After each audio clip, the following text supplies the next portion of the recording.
Isle Royale is one of the least visited national parks. The remote wilderness island in Lake Superior, accessible primarily by boat, is 45 miles long, 9 miles wide, and 22 miles from the shore of northeastern Minnesota.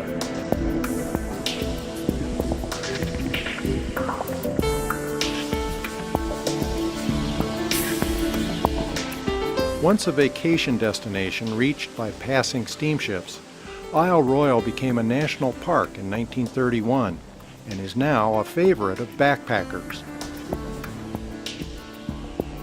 Isle Royale is also prized by sea kayakers, canoeists, boaters, and divers who can explore the pristine coves, islands, and shipwrecks that hikers cannot reach.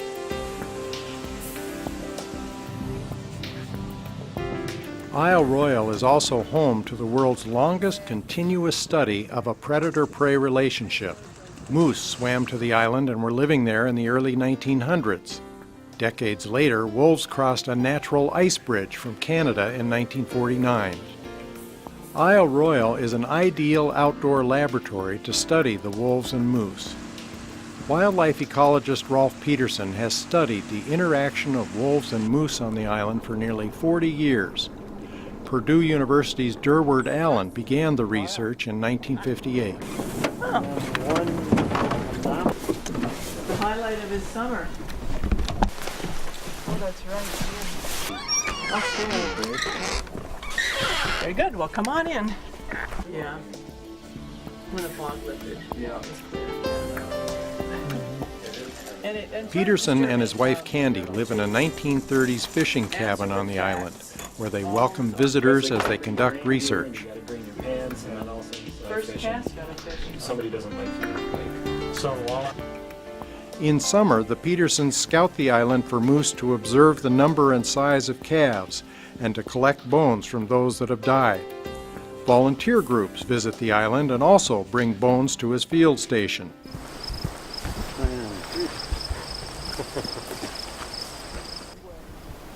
Hi there, marsh hawk.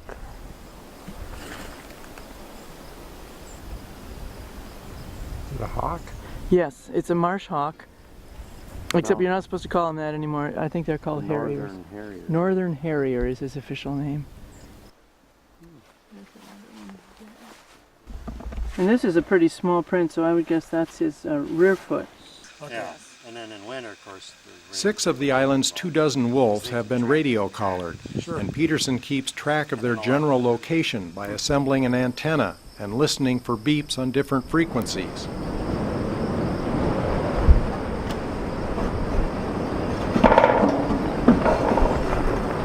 We've put a radio collar on the wolf which transmits continuously for 4 or 5 years. All we're learning today is that it's alive.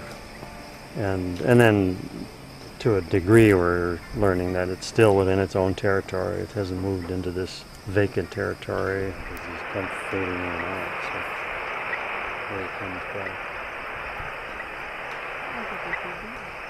So it's, we know that the pack mostly is down to the southwest. And none of these wolves have gone northeast of where we are here, right here, which is roughly the border, the old border of the territories.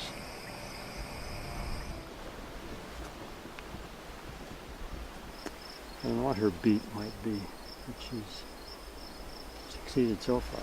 She doesn't have the mounting marks on her that would indicate that she's already mated. Too early. So they don't tolerate bulls around them until they're near to the time of mating. They have about a 24-hour window.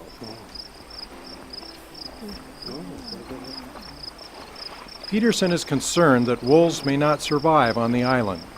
Their numbers are relatively low, and the moose that are their main source of food are also at a 50-year low in population.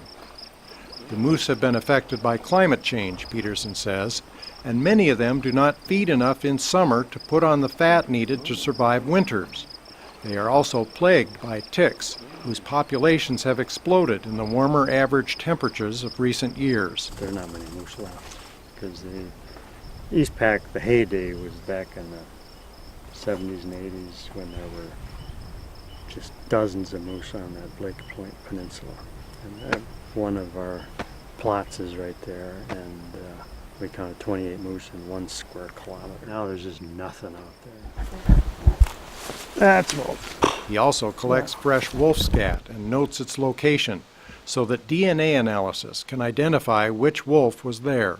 If the wolves die out, it will be up to the National Park Service to decide whether to reinstate them by bringing a new population of wolves from the mainland to the island.